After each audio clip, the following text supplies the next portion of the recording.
Hello friends, smart study with Anil YouTube channel पर आपका स्वागत है। आज के सेशन में हम बात करेंगे 24 और 25 अगस्त 2022 के करंट अफेयर्स के बारे में। तो चलिए शुरू करते हैं आज का सेशन।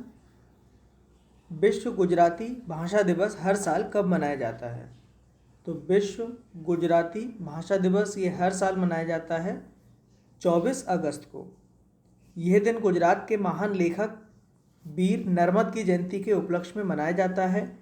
कवि नर्मद को गुजराती भाषा का निर्माता माना जाता था। उन्होंने गुजराती साहित्य को अंतर्राष्ट्रीय बनाया है। कवि वीर नर्मद का जन्म 24 अगस्त 1833 को गुजरात के सूरत में एक ब्राह्मण परिवार में हुआ था। उनका पूरा नाम नर्मदा शंकर लाल शंकर दबे था। उनकी कविता जय जय गरवी गुजरात अब गुजरात राज्य का राजगान है। आगे बढ़ते हैं। कौन सी राज्य सरकार राज्य में 300 ग्रामीण औद्योगिक पार्क स्थापित करेगी? तो ये करेगा छत्तीसगढ़ राज्य। इसका उद्देश्य ग्रामीण अर्थव्यवस्था को मजबूत करना और गौथन यानी कि मवेशी शेड को आजीविका का केंद्र बनाना है। ये परियोजना गांधी जयंती 2 अक्टूबर को शुरू की जाएगी। पहला पार्क कांकेर जिले के कुलगांव में बनाया गया है, जिसे गांधी ग्राम नाम दिया गया है। अब बात कर लेते हैं छत्तीसगढ़ के बारे में। इसकी राजधानी रायपुर है। वर्तमान मुख्यमंत्री भूपेश बघेल हैं और जो वर्तमान राज्यपाल हैं वो कौन है? अनुसुईया उइके। अगला प्रश्न, प्रधानमंत्री नरेंद्र मोदी ने कहां पर अमृता अस्पताल का उद्घाटन किया है? तो ये किया गया है फरीदाबाद यानी हरियाणा में। इस अस्पताल का प्रबंधन माता अमृतानंदमयी मठ के द्वारा किया जाएगा। ये अस्पताल एशिया का सबसे बड़ा प्राइवेट अस्पताल है। हरियाणा, इसके बारे में देख लेते हैं। इसकी राजधानी चंडीगढ़ है। वर्तमान गवर्नर कौन है? भंडारू दत्तात्रेय। और जो चीफ मिनिस्टर हैं ये कौन है? मनोहर लाल खट्टर। किस राज्य में देश की पहली एजुकेशन टाउनशिप बनेगी?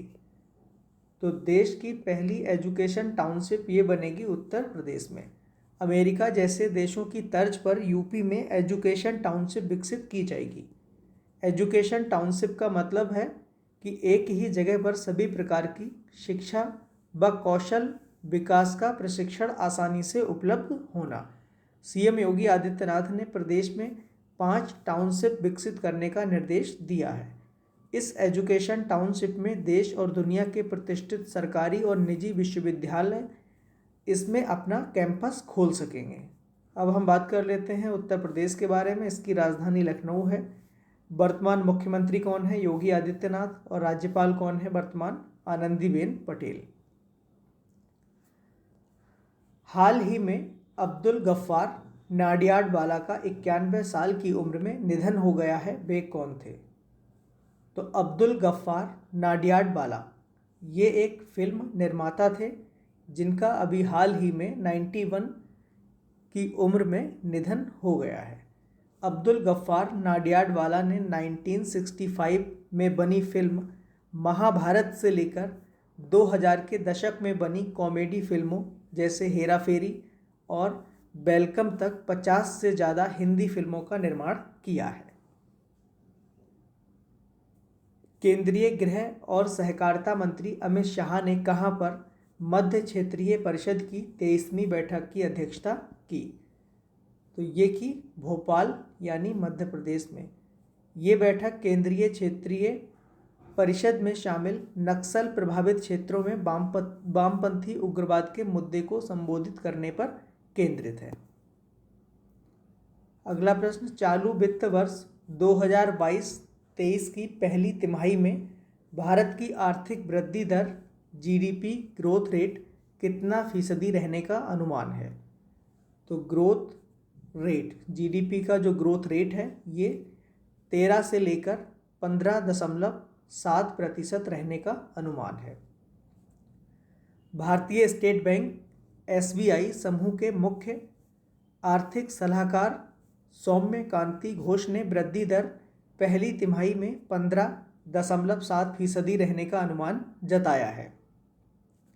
वहीं भारतीय रिजर्व बैंक ने चालू वित्त वर्ष की पहली तिमाही में आर्थिक वृद्धि दर 16.2% रहने की संभावना जताई है। अगला प्रश्न, गरबा क्या है जिसे यूनेस्को की अमूर्त सांस्कृतिक विरासत सूची में अंकित करने के लिए भारत द्वारा नामित किया गया है? तो गरबा ये एक लोक नृत्य है। भारत ने हाल ही में यूनेस्को की अमूर्त सांस्कृतिक विरासत सूची में अंकित करने के लिए गरबा नृत्य को नामांकित किया है।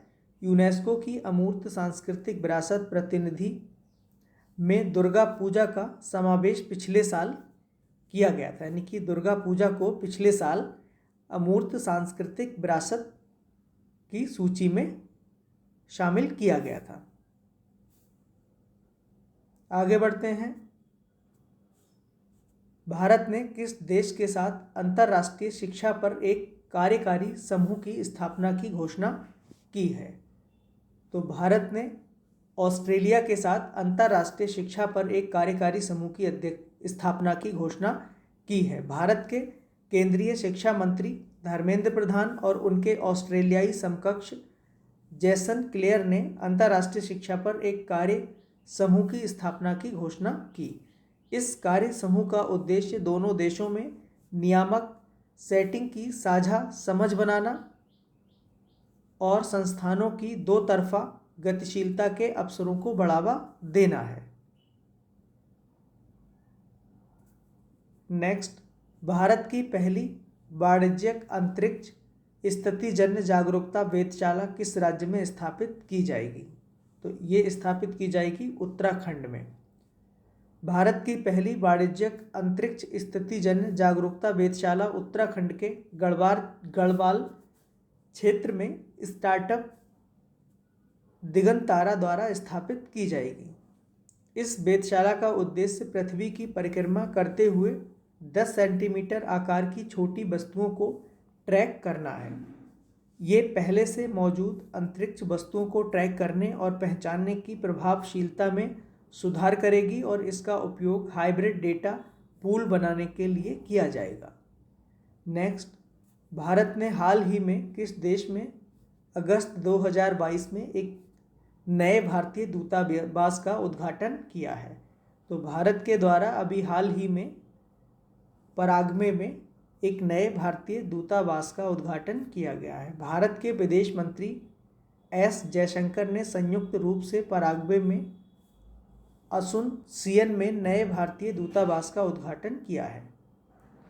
यह किसी भारतीय विदेश मंत्री की पराग्वे गणराज्य की पहली यात्रा है जो दोनों देशों के द्वारा राजनयिक संबंधों की स्थापना की 60वीं वर्षगांठ के पूरा होने पर हुई है। आगे बढ़ते हैं। किस राज्य ने सरकार द्वारा संचालित चिकित्सा संस्थानों में दवाइयों की ऑनलाइन निगरानी प्रणाली स्थापित करने की घोषणा की है? तो ये घोषणा जो है ये की गई है केरल राज्य के द्वारा।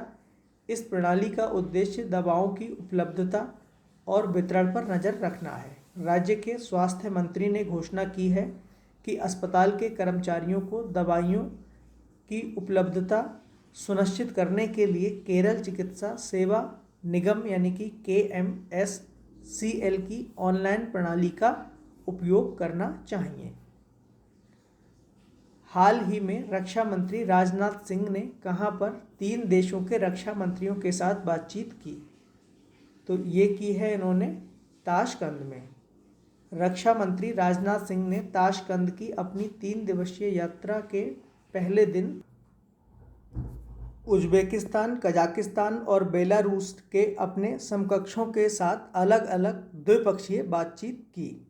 वे शंघाई सहयोग संगठन यानी कि SCO के रक्षा मंत्रियों के सम्मेलन में भाग लेने के लिए उज्बेकिस्तान की राजधानी ताशकंद में हैं। भारत के अलावा चीन, कजाकिस्तान, किर्गिस्तान, पाकिस्तान, रूस, तजाकिस्तान और उज्बेकिस्तान के विदेश मंत्रियों ने भी भाग लिया। बैठक में 15 से 16 सितंबर को समरकंद में होने वाले राष्ट्राध्यक्षों के आगामी SCO शिखर सम्मेलन की तैयारियों पर चर्चा हुई। और अंतर्राष्ट्रीय और क्षेत्रीय मुद्दों पर बातचीत हुई। आगे बढ़ते हैं। अब हम बात कर लेते हैं एससीओ यानी कि संघाई कोऑपरेशन ऑर्गेनाइजेशन के बारे में। इसकी स्थापना 15 जून 2001 को ही इसका हेडक्वार्टर बीजिंग यानी कि चाइना में स्थित है। और इसके जो कंट्रीज़ हैं, फाउंडर्स हैं, ये कौन कौन सी कंट्रीज़ हैं इसकी? चाइना है, रशिया, उज्बेकिस्तान, कजाकिस्तान, तजाकिस्तान और किर्गिस्तान। ताशकंद समझौता, ये भारत और पाकिस्तान के बीच 10 जनवरी 1966 को हुआ एक शांति समझौता था। समझौते के अनुसार ये तय हुआ था कि भारत और पाकिस्तान अपनी शक्ति का प्रयोग नहीं करेंगे और अपने झगड़ों को शांतिपूर्ण ढंग से तय करेंगे।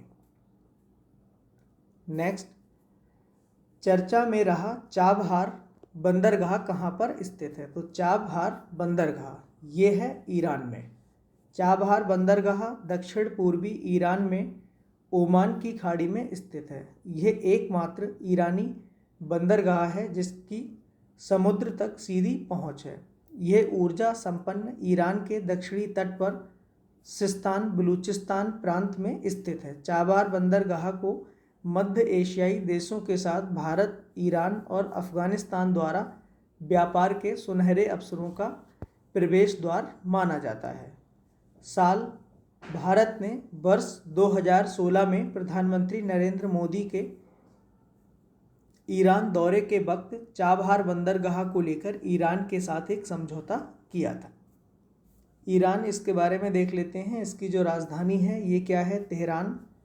करेंसी क्या है? ईरानियन रियाल। प्रेसिडेंट कौन है वर्तमान में? इब्राहिम रईसी।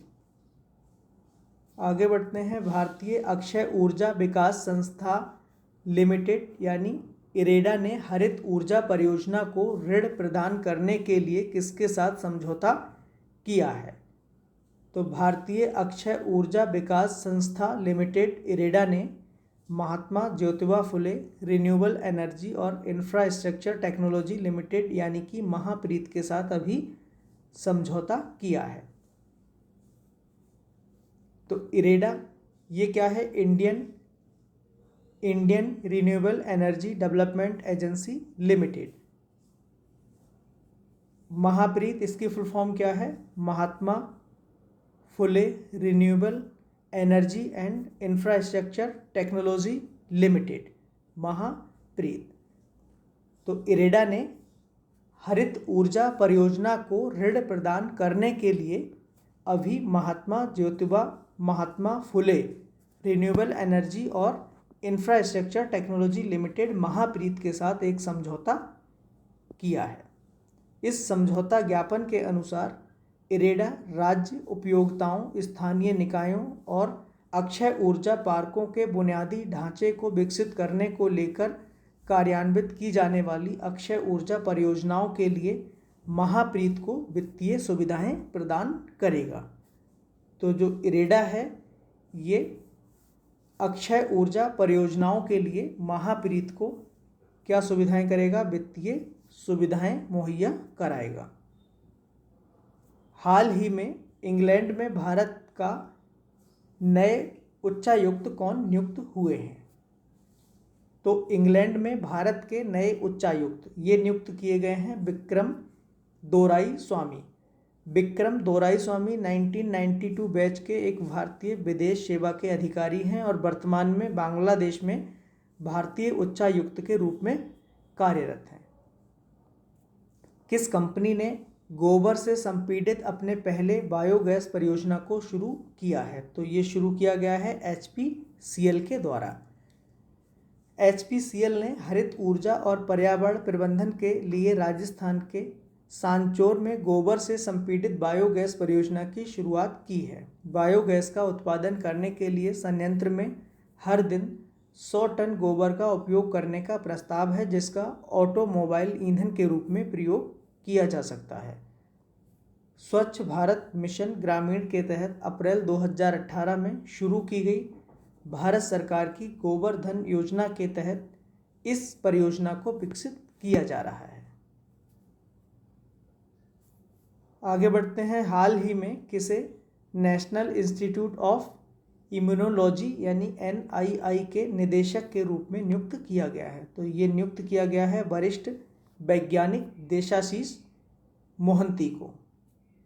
देबाशीष मोहंती वर्तमान में संस्थान में स्टाफ साइंटिस्ट के रूप में कार्यरत हैं।